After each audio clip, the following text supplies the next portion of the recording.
south of the border, down Mexico way. That's where I fell in love when the stars above came out to play.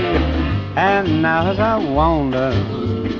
Hello there, all you expat wannabes. I'm Johnny Mueller, and you're listening to the Expat Files, Living in Latin America, the show that tells you just what it's like to live, work, play, and or retire down here in Latin America. It's a mix of the good, the bad, the ugly, and the great, and it's all right here, so let's get started.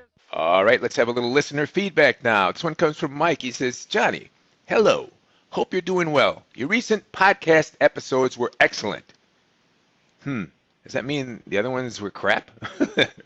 Well, maybe. Or it could be, in Mike's opinion, the others just kind of sucked.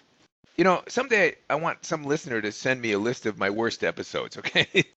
Anyway, in Mike's opinion anyway, my last few episodes did not suck.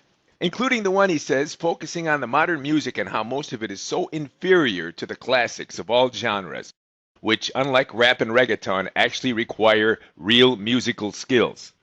Then Mike says, the listener who wrote that lengthy email to you really nailed it. And 50 years from now, I doubt if any of the modern rap crap will be remembered. But there are probably still be people really appreciating Led Zeppelin, Rush, and much of the other great rock and roll. Mike, me here. Isn't it funny? Just the other day, I was talking to one of my friends, an Expat Insider seminar attendee who ended up living permanently in Latin America. Real bright and interesting guy, but kind of a curmudgeon.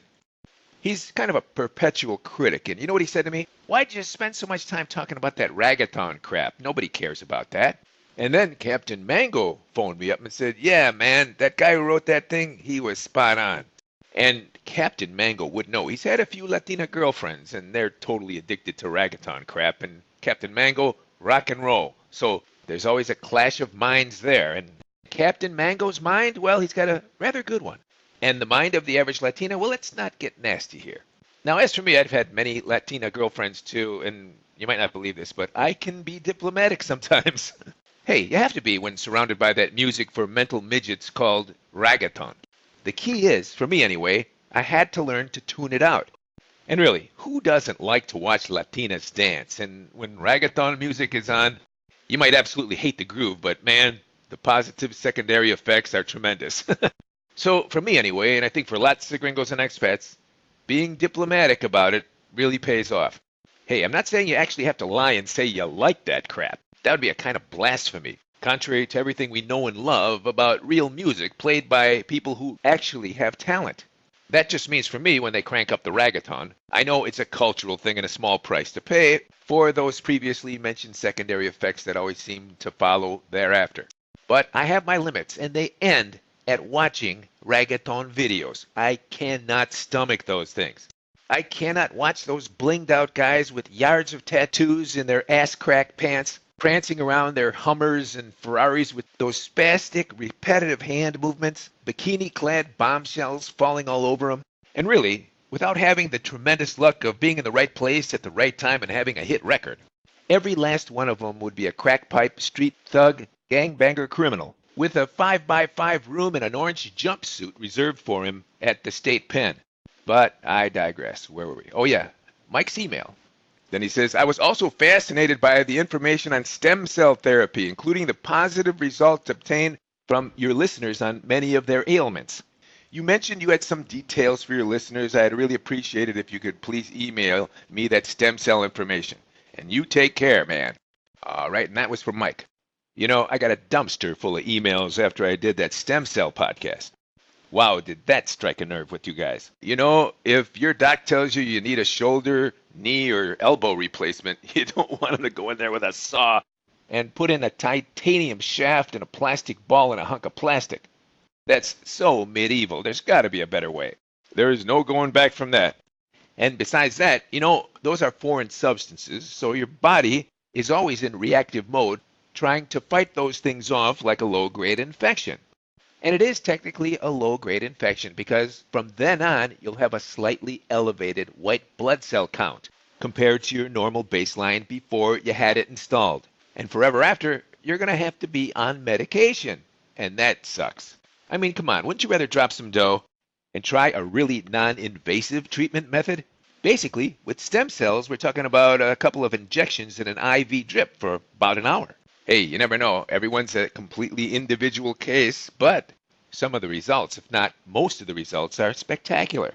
And for those of you who might say, oh, but my insurance won't cover that, but they'll cover a hip replacement. Man, are you nuts? You're going to let them crack you open and saw you into pieces because the insurance will pay for it? Yeah, I know. A trip to Latin America to a stem cell clinic is going to set you back the price of a good used car. But when you boil it down, you got two important things in your life. Your health and your loved ones, right? And well, if no one loves you, that's your fault. But your health, man, you got options. And you really are nuts if you let your insurance company select your options for you. All right, so let's move on. Now comes this rather odd but interesting email from Mr. Starr. Nope, not Ringo. Wish it was. He says, Johnny, I'm living down here in Latin America now. In fact, in Antigua, Guatemala. You've built homes, support structures, and the like. Both of my questions involve propane gas cans for firing up stoves and ovens. Seems the people down here have a lot of superstitions, but I want to get your take on this. All right, me, Johnny, here. Let me give you a little background on propane use here in Latin America. You know, they've got no piped gas lines in Latin America. So when people make reference to the gas company, they're talking about propane gas that comes in tanks. And it's true. Using propane gas is the most efficient way to cook here in Latin America. People use propane for gas whole house water heaters too, because they're so much less expensive to operate than the electric ones, though I don't recommend either for heating water anymore. These days, for $1,000, you can get an all-in-one solar water heater on your rooftop.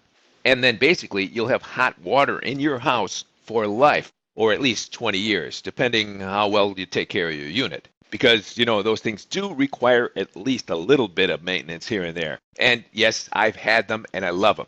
Though you'd be surprised how even seemingly smart gringos are pretty clueless about those things. For example, a good friend of mine who's renting a rather nice townhouse has a solar water heater collector on the roof and it's been working fine. And then he calls me and says, I think that thing's on its way out. It's just not putting out like it used to.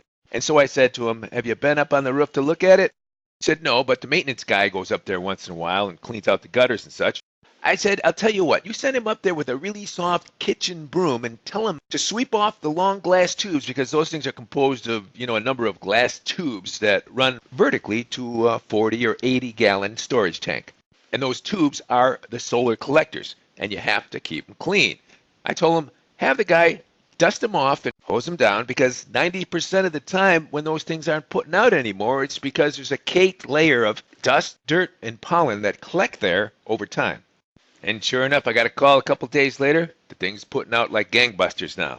So again, here in Latin America, it's all about the maintenance. It's something that we first world people take for granted, whereas Latin Americans don't even seem to have it in their vocabulary. In fact, I don't think I've ever met a Latin American who's gone in for an oil change in his car unless he bought a new car whose guarantee, and they've got very long guarantees these days, includes free oil changes for the upcoming 6 months or a year. That's pretty common now. Of course, like everywhere, cars are breaking down all the time in Latin America. I mean, they've got, you know, Volkswagen-sized potholes and such, so suspensions, shocks, springs, tires, and rims are constantly being replaced and worked on. And of course, all those big Goodyear, Firestone, Walmart, and Costco shops where they sell you tires and batteries and such will, when you've got your car in for something or other, suggest an oil change. And some people in the spur of the moment do it because it's convenient and the mechanic sold them on the idea. But do note that oil changes are not routinely performed.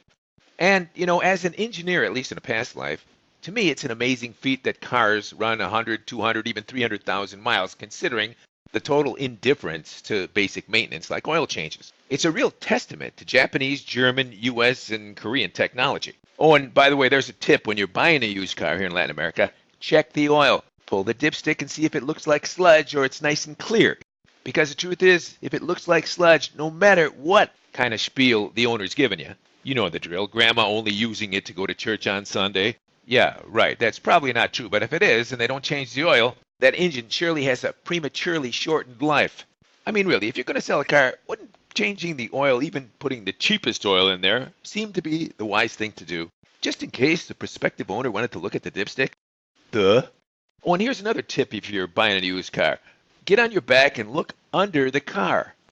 Inspect the oil pan, metal, and bracing around the engine area.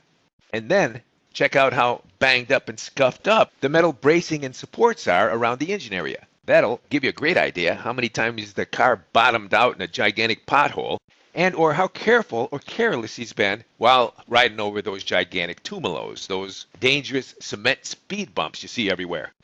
Too many dings, scratches, and scrapes? Don't buy that car. And secondly, when you're under there, have a look if there's any oil oozing from any of the metal joints, gaskets, or bolts. The undercarriage should be nice and dry and clean. And lastly, have a look at the oil filter, which most of the times you can only see by being on your back looking at the undercarriage of the car. If that thing doesn't look a lot newer than the rest of the car, or relatively new and clean, that also is a great indication that the guy probably never changed the oil and you don't want to buy that car.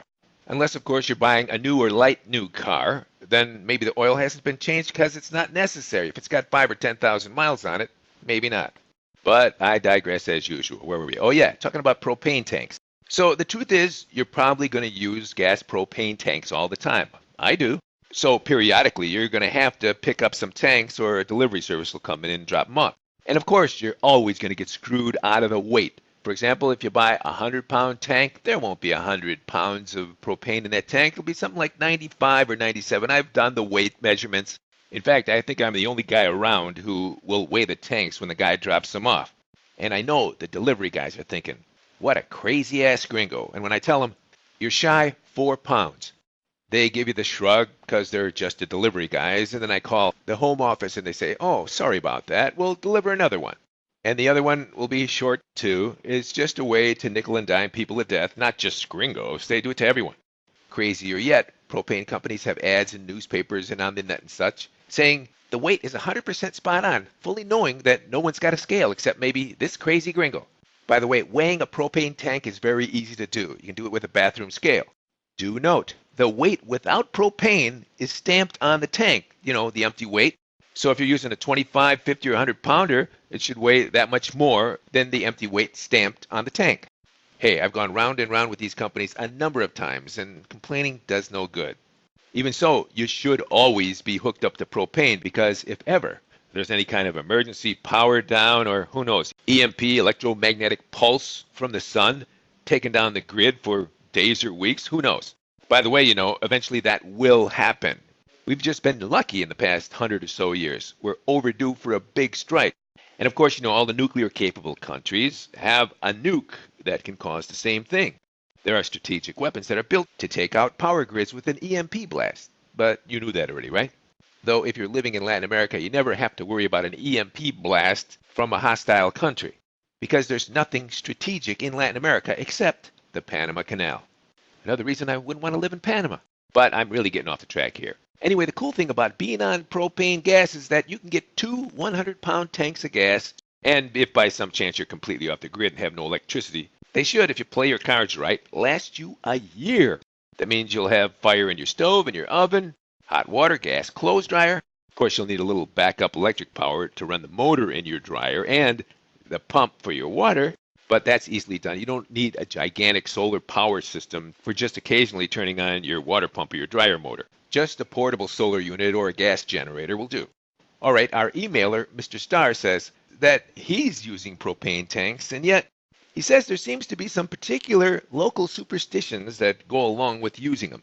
And this is what he says. Johnny, I've had some advice from my landlady about shutting the valve off on the propane tanks when not using the range or the oven. The theory being that it would somehow prevent accidental explosion. However, I would think that just as in the U.S., as long as your oven or range is off at the dials, it would be as safe as it could be. And then my second piece of advice came from my Spanish teacher. She told me to put a damp rag on the propane gas can every time I use the range or the oven to help keep it cold so it wouldn't get overheated from the oven or the range. But that one I think I've proved for myself many times because even when the system is running and has been running for quite a while, the propane tank still feels cold all over. So, Johnny, if you don't mind, what's your take on that? All right, Mr. Starr, I can tell you this. Seems like your Spanish teacher and your landlady are not up on their laws of thermodynamics. Who'da thunk, huh? One of those famous and well-known laws says that if you've got a compressed gas in a tank, you bleed some of it out, just as if you're bleeding out propane to run a gas stove or oven. The gas will come out much colder than the temperature of the ambient air around it or the tank. It's just the reverse action of when you pump gas into a tank. Have you noticed if you're pumping air into a tire, or if you've got an air compressor, when it turns on, you put your hand on the tank is warm. And when you bleed the air out, the air is cold. Same thing with an aerosol can. As you spray the stuff out, if you put your hand there, you'll find it's cold. So it really is wasted effort to put a cold rag on top of your propane tank, thinking it's going to stop the tank from overheating. It just won't and can't by the laws of thermodynamics. However, since we're talking about Latin America, a lot of propane gas stove setups are done in a Rube Goldberg half-ass kind of way. In fact, in many of the setups, there's a plastic hose going from the tank to the stove. Now, that can be dangerous because, well, plastic can cut, burn, or melt. But not from the propane tank getting warm, because it won't, nor will the gas coming out. But because your stove is producing fire. Now, the correct and more expensive way to hook up a propane tank to a stove is with a copper pipe. But you won't see that in most Latin American homes because copper is expensive and hard to come by. Whereas a plastic tube is under $1. So, Mr. Starr, I think maybe that superstition arose because there are occasional kitchen fires due to the plastic hoses. And the perpetuators of the rumors just don't realize the danger's not the tank or the gas, but the plastic tube in the stove. Now, I'm not saying you can't get away with using a plastic hose that's braided inside with nylon or steel. Those are very strong. And if you have it hooked up to a standard full-size stove, the connection is way at the bottom, far away from the flame. But the problem is, in the vast majority of Latino homes, they use rather cheap and dirty stoves with gas connections that could be much nearer the cooking surface and the heat. And since most everyone's using plastic hoses, you can see the problem there. Enough said about that. All right, now we have another listener comment from Mr. Montgomery. Just listen to your latest podcast. He says, in an attempt to make a long story short, I stumbled on your podcast when I came to the realization that I do need a plan B. Absolutely love your podcast and have listened to something like 100 episodes in the archives. Although I don't expect to make the permanent move to Latin America just yet, till my youngest child graduates in a few years, I want to get the ball rolling on my plan B now. Coincidentally, at 43 years old, I've been told by my orthopedic doctor that a hip replacement is inevitable. Disclaimer here. As a youngster, I was an athlete and primarily into football. I was a soldier too and have been active as an adult competing in endurance events. After hiking the entire length of the Grand Canyon this past spring with hip discomfort, I decided to take up golf and attempt to find a hobby that was a little less stressful on the body. Ironically, it's been the golf that's really exacerbated the pain in my hip. So, wanting to figure out the cause, I got x-rays and an MRI. Orthopedic doc said the arthritis is so far gone, a hip replacement is my only option at 43. Needless to say, I'm not excited about them chopping off the top of my femur bone and sticking in a titanium spiking ball. Then, after listening to your recent show, I went back and listened to the show where Mel Gibson was on Joe Rogan's show that you referenced yourself, talking about how both he and his father had stem cells down south of the border. After reading and seeing all that, I plan to begin immediately studying my stem cell options within Latin America. Please send me the packet of stem cell information you discussed on your show. I really appreciate it. We appreciate your knowledge, your humor, your good work. I look forward to each new show. Thanks for everything, Mr. Montgomery. Well, appreciate that, Mr. M. Thanks for the kudos, but I'm not completely unselfish about my methods here. Turns out most of the information I give you guys, I have a pretty good interest in myself. For example, when I first came down here to Latin America about 30 years ago now, I was quite a young guy, but I had high blood pressure, arthritis in my left knee, and carpal tunnel in my right wrist. And now, 30 years later, mostly due to diet, exercise, and living in the Altiplano, my blood pressure came down below what you might call normal. I'm at my high school weight, I don't have carpal tunnel, and my left knee has no remnants of arthritis. And if it does, I can't tell. But I also know as we get older, we start wearing down. And my mother's got a hip and knee replacement, and I don't want to go through that. I mean, look, up in the States, they do a couple of 100,000 hip and knee replacements every year. And no one can tell me that's normal. So you can see why the orthopods up in the first world do not like the idea of stem cells. Nor do the hospital teams, who also stand to gain tremendously with that kind of patient flow coming in for operations. But you knew that already, right? So Mr. Montgomery is a relatively young guy, and he's thinking seriously about that plan B. Good for him. And lucky for him, he now knows about the stem cell options. And all that cutting edge stuff is only available here in Latin America and certain other parts of the world. Remember, up in the States, they only allow bone marrow stem cell use. The more effective treatments using umbilical and placental stem cells are considered experimental up in the States. And it'll take 5, 10, maybe 15 years to come online up by you. And it will. No one can stop progress. Anyway, so this show, the Expat Files Living in Latin America, is all about getting that Plan B together. And you longtime listeners know the fastest and easiest way to get a 2 to 5 year head start on that Plan B is to come down to my Expat Insider seminar. Oh, and I mentioned that 2 to 5 year head start not because I thought of it. It's because so many attendees have told me that later on. You know, it's really common for people who come down to live in Latin America, even if they're going to live part-time, to waste a lot of time and money and spin their wheels. In fact, I'd say the first 5 years I was down in Latin America, and I didn't know a lick of Spanish in that first 5 years, believe me. I was taken to the cleaners a few times for at least 10 grand, and narrowly missed really getting gouged, and usually by gringos, not Latins. Yep, lots of gringos who've been in gringoized areas a long time are scammers. Scouting for fresh green gringos with rose-colored glasses who don't know Spanish. And of course, Scam Central is Costa Rica. And you know, over the years, I can't tell you how many dozens, if not hundreds, of sad stories I've heard from gringos who've been scammed. So in the end, coming down to my Expat Insider seminar will cost you some dough, but you'll walk away with so much great information, and you'll be able to save yourself a ton of money, probably 5 to 10 times what you paid for the seminar, just in Latin American scam avoidance techniques. Plus, you'll hook up with a great network of people, which is exactly what you need when you first come down and exactly what I didn't have when I came. You know, lawyers, MDs, dentists, hospitals, clinics, housing, insurance plans, real estate, the works. Talk about fast-tracking your way to a Plan B. So my next one starts Friday, January 10th in the evening and goes through Thursday, January 16th. And right now we're doing some website redesign, so by the time this show comes out on Sunday, October 20th, you should be able to go to my website, theexpatfiles.com, and that's where you'll get all the information and sign-up details. So go to theexpatfiles.com, all one word, and check it out. And if for some reason the site's not up and flying yet, just send me an email, theexpatfiles@gmail.com. All right, now I'm going to read an email from Mr. Doug. He's asking questions I get from lots of gringos and expats, so listen up. He says, Johnny, I've heard you discuss the shipping method of consolidated air cargo from Miami to various Latin American cities and countries. How does the issue of customs and duties work? Is it cumbersome like with FedEx? What about items like cigars that might have quantity restrictions? Do these Miami services take care of the customs and entry payment, or are you, the recipient, responsible? Could you please give me the name of a couple of actual Miami companies doing this? Oh, and another thing, do you think it might be $1 per kilo sending from Miami to most of Central America or South America, or does it vary widely between countries? All right, Doug, here's how it works.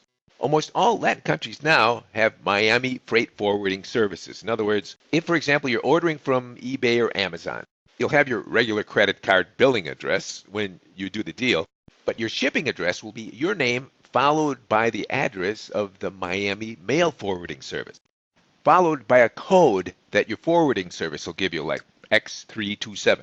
That's how they know it's going to get shipped to Panama, Honduras, Guatemala, whatever country. So figure Amazon sends the stuff to Miami, takes 2 or 3 days, and then it takes maybe 5 more days from the Miami box to your Latin country. So normally, anything you order from Amazon, eBay, or anywhere will end up at your doorstep, or at least at the central location of your mail forwarding service within 2 weeks or less, often just a week. And you'll be happy to know most of these freight forwarding services have worked out a deal with the customs and aduana within the country where you don't have to pay any customs or duty on anything under $300 or $200, depending on the country. So, for example, if the Amazon invoice says $136, you will pay no duties or taxes at all. However, if the invoice says $360, let's say, yes, you will pay some taxes. Oh, and if you come to my Expat Insider seminar, I'll tell you a workaround how you don't pay any taxes at all. By the way, if there are any taxes, your freight forwarder will pay them, and you'll pay upon receipt of your item. And generally, most freight forwarding services charge by the pound, from $3 to $10 a pound, depending on the service you're using. I generally use those services for expensive stuff that doesn't weigh much. And it seems they're all pretty secure and guaranteed too. But for example, if you're going to send large, heavy stuff, those normal freight forwarding services could cost you a ton, because let's suppose you're going to order a compressor or a drill or a table saw from Amazon and it weighs 50 pounds. Well, then your shipping charges could cost more than the item itself, and it's not worth it. Oh, and don't forget, you can find 98% of everything here in Latin America, even specialty items, but normally it'll be much more expensive. For example, if you want a particular model of a Bose stereo, you probably could find it here in Latin America, but it's going to be in a high-rent mall and maybe a third to a half more than what you'd pay on Amazon. But you got to consider the shipping charges then. Now, the services I've been talking about ship by air. The ones that ship by sea are much less expensive, though it takes sometimes 3 weeks or a month for them to get to you, because they load them up in a container and the container lands and they sort it out. It takes a little time. One of those, for example, is called Transcargo. Goes from Miami to Guatemala. They don't charge by the pound, but by the cubic foot. Man, you can get a lot of stuff in a cubic foot. Now, suppose you wanted to ship tires or tiles or batteries or just a lot of clothes. Well, those items can be heavy and large in volume, so that's the kind of service you want to use, one that ships by boat. And some of these services, believe it or not, like Transcargo, will include the import taxes and duties in the price. In other words, they cover it and you just pay one cost. For example, I'm looking at Transcargo's price list right now, and it says if you send 3 cubic feet or less, it's $35 a cubic foot. Complete, taxes and duties included. However, if you send 4 cubic feet or more, it's only $14 a cubic foot. Now, that's great if you're sending a lot of clothes, shoes, furniture, solar panels, etc. Oh, and it says on the list, if you're sending furniture, it's $13 a cubic foot. So let's say, for example, you've got a dining room set with 6 chairs. It's an ugly heirloom from your great-grandma, so you don't want to sell it and rebuy when you get to Latin America. That works out to around 20 cubic feet. That means you'd be paying about $260 to send your dining room set in 6 chairs. So depending on what it's worth to you, it could be a great deal. One of the great reasons to use one of these services is because they handle the taxes and the aduana and any other government fees. You just pay them and they do it all for you. And you can either pick it up at their main office or they'll deliver it to your door for a very small additional charge. For example, if you order a bunch of stuff from Amazon, it might cost you just $3 to $5 to have them deliver it right to your house, especially if the boxes are small enough for them to carry it on a motorcycle. That, believe it or not, is how most things are delivered here in Latin America, by motorcycle.